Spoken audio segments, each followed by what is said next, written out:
En Lucas 10, 25 al 27, leemos que en cierta ocasión un intérprete de la ley se acercó a Jesús y le preguntó lo que debía hacer para heredar la vida eterna. El Señor, sabiendo que hablaba con alguien entendido en la palabra, le devolvió la pregunta: ¿qué dice la ley? ¿Qué lees en ella? El hombre no defraudó. Proveyó la respuesta que la mayoría de los judíos conocerían: amarás al Señor tu Dios con todo tu corazón y con toda tu alma y con toda tu fuerza y con toda tu mente, y a tu prójimo como a ti mismo. El mandato a amar a nuestro prójimo como a nosotros mismos es parte del mismo mandamiento a amar a Dios con todo nuestro ser. No obstante, la mayoría de nosotros no consideramos el llamado a trabajar nuestras relaciones con aquellos a nuestro alrededor como uno de los caminos que debemos recorrer para conocer mejor al Señor. En esta cultura presente que ha puesto de manera exagerada el acento en la realización personal, vemos al prójimo más bien como un obstáculo que debemos sortear mientras intentamos avanzar hacia nuestras propias metas. No dejes que nadie se interponga ante lo que tú quieres lograr. Es el mensaje que escuchamos disfrazado de mil maneras en las frases que acompañan nuestra existencia diaria. En esta perspectiva, entonces, nuestra relación con Dios es un asunto intensamente personal. Poseemos una fe inamovible que nuestra vida espiritual es algo que podemos construir sin la necesidad de entablar relaciones significativas con los demás. El intérprete de la ley, sin embargo, entendía que el compromiso con Dios indefectiblemente significa también compromiso con el prójimo. El uno no puede ser separado del otro. De hecho, el apóstol Juan, en su primera carta, no se anda con vueltas. Nos dice en el verso 4:20 que si alguien dice yo amo a Dios, pero aborrece a su hermano, es un mentiroso. Porque el que no ama a su hermano a quien ha visto, no puede amar a Dios a quien no ha visto. La frase es llamativa. Juan nos señala que será difícil amar a Dios si uno no ama a sus hermanos. Es más radical. Declara que la persona que no ama a sus hermanos no puede amar a Dios. Esto indica que el amar a Dios constituye una imposibilidad, una meta inalcanzable, por más buenas intenciones que tengamos para con el Señor. Y el peso de la enseñanza de Jesús y el Nuevo Testamento avalan esta conclusión. El espacio donde aprendemos a amar a Dios en medio de los desafíos que nos plantean las relaciones con nuestros hermanos.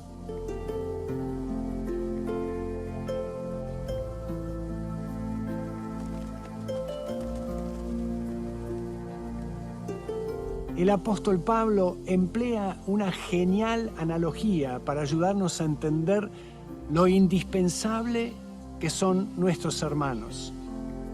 Compara en 1 Corintios 12 a la iglesia con el cuerpo humano. El cuerpo no es un conjunto de miembros en el que cada uno hace lo que se le antoja. Trabajan en unidad, como una sola pieza. Ningún miembro del cuerpo considera que es más importante que los demás miembros. Tampoco existen miembros que creen que no son necesarios para los demás. Todos y cada uno de los miembros han sido insertados en el cuerpo por el Señor para el bien común. De esta manera entendemos que no podemos funcionar si no poseemos una relación vital con el resto de los miembros del cuerpo. La persona que quiere convertirse en discípulo entiende que no puede avanzar en la vida con el Señor si no sortea el desafío de aprender a construir relaciones estrechas con aquellos que son parte de su círculo íntimo. Está convencido de que la consigna que Jesús le dio a los 12 en Juan 13:34 sigue vigente hoy. Un mandamiento nuevo les doy, que se amen los unos a los otros, que como yo los he amado, así también se amen los unos a los otros. Sabe que esta consigna no es solamente cuestión de mostrar un frente unido al mundo. Se refiere a un proceso de aprendizaje fundamental para el crecimiento de cada uno de los miembros del cuerpo. No podemos ser discípulos si no aprendemos a amarnos los unos a los otros. Cristo nos provee de un maravilloso modelo para lograr esta consigna. Pablo describe para nosotros en Filipenses 2, versículos 4 al 11, el increíble camino que recorrió para venir a morar entre nosotros. Nos dice que, aunque era igual que Dios, no consideró esto como algo al que aferrarse. Es decir, tenía derecho a exigir que se respetaran los privilegios que le correspondían como hijo de Dios.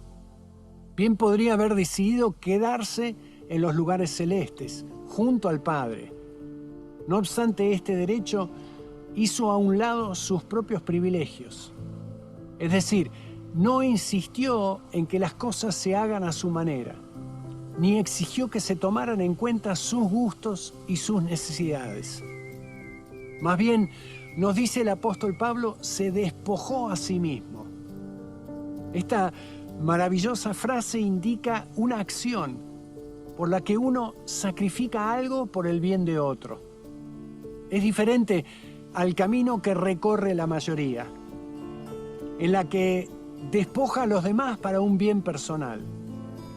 Y habiéndose despojado de sí mismo, tomó la forma de hombre y encontrándose en la forma de hombre se humilló a sí mismo y se hizo siervo. Una vez más, la frase nos indica un sacrificio personal por el bien de otros. No impuso una humillación a otros para sacar algún rédito personal, sino que se impuso a sí mismo una limitación por amor a los demás. Y hallándose, continúa el pasaje, en forma de siervo, nos dice Pablo, se hizo obediente hasta la muerte de cruz. El camino que describe el apóstol es lo que llamo un camino descendente.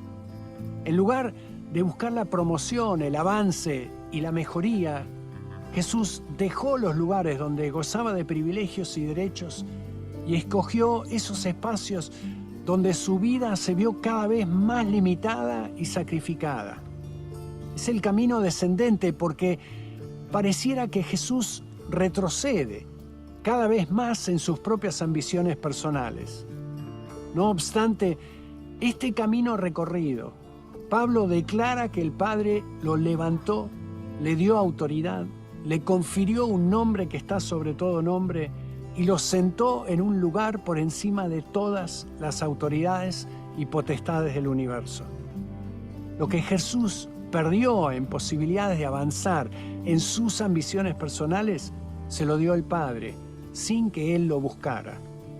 Es el ejemplo sublime de la palabra que Él mismo le dio a sus discípulos. En Lucas 9:24, si una persona quiere ganar su vida, debe estar dispuesta a perderla.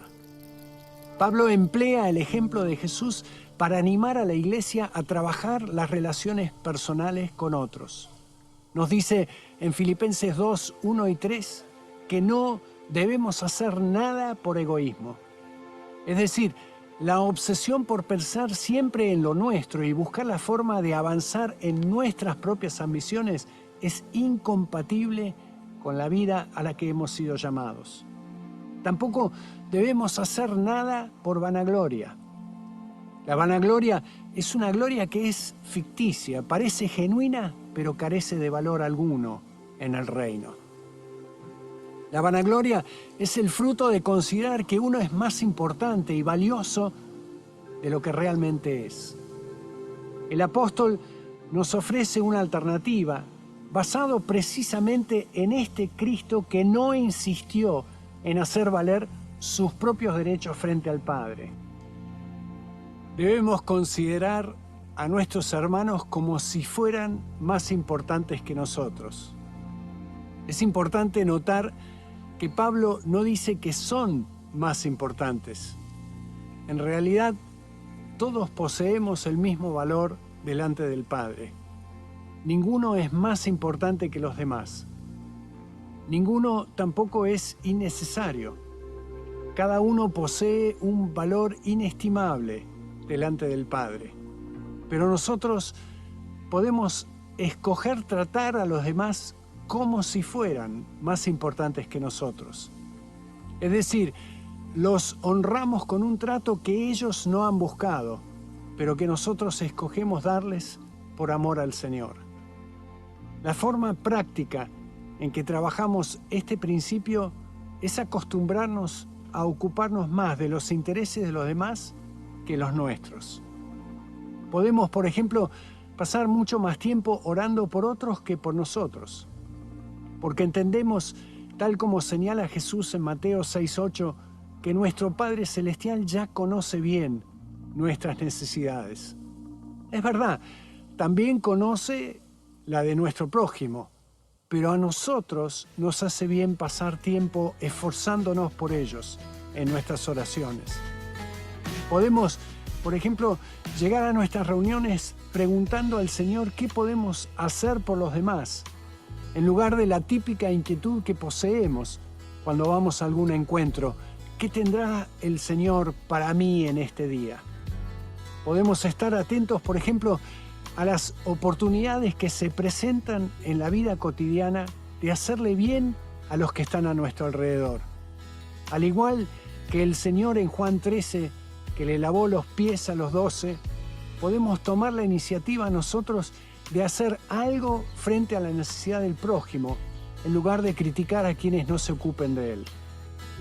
Si recorremos este camino, estaremos aprendiendo a imitar el ejemplo de Jesús, que emprendió el camino descendente. En lugar de ir de menor a mayor, escogió ir de mayor a menor. Aprenderemos a amar los lugares escondidos, a valorar el anonimato y a darle preferencia al servicio escondido que promociona los intereses de otros más que los propios. Por el camino habremos avanzado notablemente en el proceso de convertirnos en discípulos. Solamente aquellos que han aprendido a amar a sus hermanos, a quienes ven, estarán en condiciones de amar al Dios que no ven. Nuestros hermanos no son importantes para nuestro crecimiento, son indispensables. Sin ellos no podemos avanzar en la vida espiritual a la que hemos sido llamados. Quizás se haga difícil resistir, quizás sea muy dura la verdad, pero te digo, la vida tiene curiosas maneras de marcarnos el camino.